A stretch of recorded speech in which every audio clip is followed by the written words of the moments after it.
A Boston University student is on the road to recovery following a horrific crash abroad. After studying in Australia for a semester, Meg Theriault headed to New Zealand. Last May, she was among 16 BU students planning to hike a famous volcanic crater. The co-eds were in two minivans. The van Meg was riding in wrecked. The driver said the vehicle began shaking and he couldn't control it.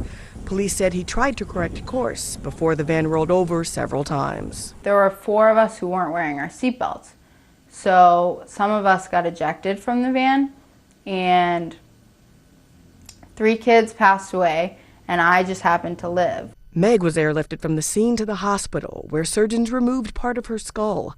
It was done to relieve the pressure from her swelling brain. But somehow, you just knew that she was gonna make it. Meg returned to Massachusetts to continue her recovery. Her dad says there was a lot of soul searching after the crash. You do a little bit of the why me's, why us, but you can't. You just have to move forward. Although she was back home, Meg's life changed drastically after the crash. You know, I'm not independent. You lose your independence because everybody's like, okay, you have to have like a babysitter essentially. In September, surgeons at Massachusetts General Hospital attached a prosthetic to cover part of her skull that was taken out after the crash. Her brain was pretty extensively damaged, but the frontal lobes were probably the most significant, both of them actually. Okay. And that's one of the reasons why at times she had poor memory and agitation as she was recovering. Nearly 6 months after the crash, Meg returned to BU.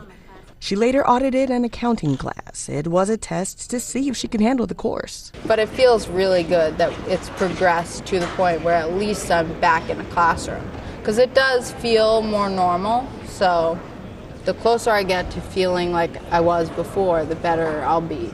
Meg believes returning to school is therapeutic and it gets her back to where her peers are. Everything is almost back to normal. She recently took another step toward rebuilding her life.